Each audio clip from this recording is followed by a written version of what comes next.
in 1965, we decided that it was very important for us to belong to a church. So we decided we'd try out the United Methodist Church, although at that time it was not the Mount Tamalpais Church yet. So we came over here and attended church, and then it was in the fellowship hall, because the new sanctuary had not been built yet. But to our amazement, that was the day that they were starting to do the digging for the new sanctuary. So we came out of fellowship hall, and we all stood in a big circle out around that area where the sanctuary is.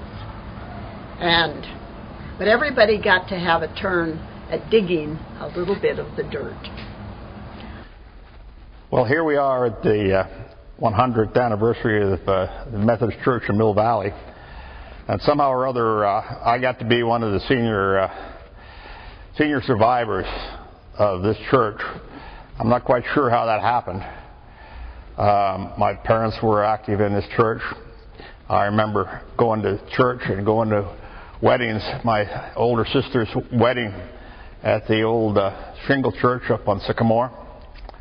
I remember my dad got baptized up there because he couldn't remember that he ever had been baptized as a child. There was no history of it because his parents were dead. And it was kind of a big deal for him. It was a big deal for him. I don't remember being as active in the church as a teenager as I might have been. I started when I was in 1935, when Phil Gray was the minister here. And at that time, there was a church out in Tamalpais Valley that was a Methodist appointment, and whoever was the Methodist minister here served that church also. So he had a service out there every Sunday morning after 9 o'clock, and he took me to that service, and then he brought me in here, and I played for the service here at this church, and I continued until 1970. I began working for this church in October of 1962. Russ Oakes was the pastor at the time. I had just lost my husband, and he thought it best I not be just home with 3 children. So we worked out a deal that I would work only when the children were in school. I did this for 27 and a half years. As we came in 1970, we did a little church shopping like most people do, but this church was so outstanding compared to the others in the sense of the warmth, the hospitality, the kindness, the greetings all the time. People, you go to the church the first time and they're swarming you, welcoming you, and hoping that you come back.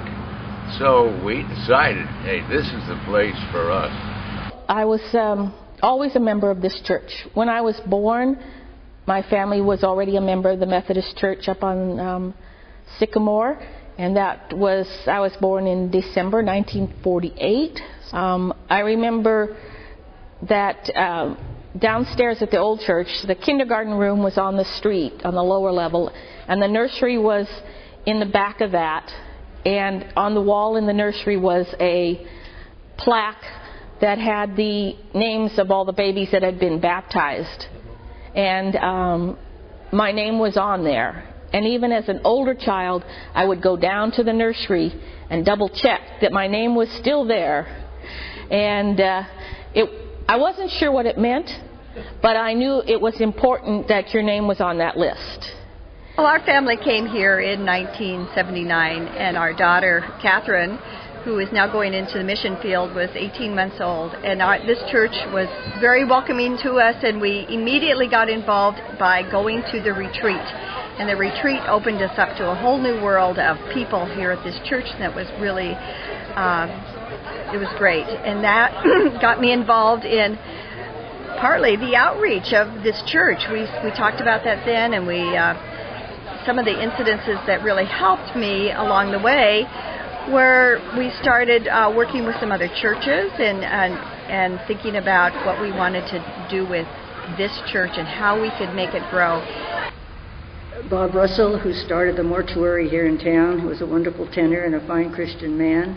He sang in the choir and led the choir, and when we first got our Hammond organ, and it was one of the first available in the big area after World War II, and he was able to get one for his mortuary, but he took it every place else, and we took it up to Mount Tamalpais Amphitheater for the Easter sunrise service. Well, where we were needed was as Sunday school teachers for the 6th and 7th grades.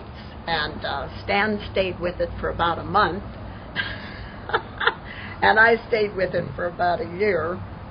But we had some pretty feisty kids in that class, and it was a challenge every Sunday to have those students interested in our Sunday school class. So after that, I decided I think I needed to have a break from 6th and 7th graders. So I took over the nursery school and the preschool children, and I taught them for 15 years. Back in those days, we had about 15 preschoolers, and I had the Cassay boys and the Wood boys and Tracy Brown, she was Tracy Alexander, and quite a few little kids who have now come back and are attending our church or churches. This church down in Thames Valley, it was an old structure, and there's a big cupola on top of that church. And one of the former members, who was a member of our church, had built a framework so that you could get up to the top, because on the top of the cupola they had created with fluorescent tubes a cross, and a lighted cross. There were bulbs in there, and every once in a while you'd have to go in there and change all the bulbs. Well, this was an exercise in futility. It's a steep rope. We go up there and have ladders, 2 guys supporting the ladder, and 1 or 2 would argue about who was going to go up to fool around and change the bulbs. And the fellow that came from the Tam Valley Church, Leroy Post, he was getting a little older then. I finally convinced him that someone else should try that, you know. So I was the youngest of the group that was working there at the time. So I went up there and hung myself on a raft of hope, and didn't fall. Changed those bulbs at least once. One of the things I remember not too long after that was the tradition the church had here an Epiphany of burning the Christmas trees that everyone would bring in and set on fire after a service out in front. We'd sing, and the weather would be a little cool, but it was a lot of fun to get together and do this. Unfortunately, the pollution district was created, and we had to discontinue that nice practice, but it was great while it lasted. I remember before this building was built, we had the fellowship hall, and we held the services over there, and we got this beautiful building with the stained glass. Russ was a real energetic person, and of course was instrumental in getting our sanctuary built, and I think kind of that was the main idea when they sent him here. The square is has, for the among the walls, it has the most enclosed most square foot, and so that's one thing. But the other requirement was the fact that be as much as possible a church in the round, where everyone is sitting around the altar, and so that's the reason for the shape here. And for the walls, still all works with it. But I didn't want to feel like you were in a box, so I opened up the corners at each one. So that, and the idea was to put planning outside so that you get the outside coming in as much as possible. Mm-hmm, mm-hmm. And it just has been a wonderful group all the way through the years. And I know, just with any group of people, we have ups and downs, but we always have more ups and downs in this place.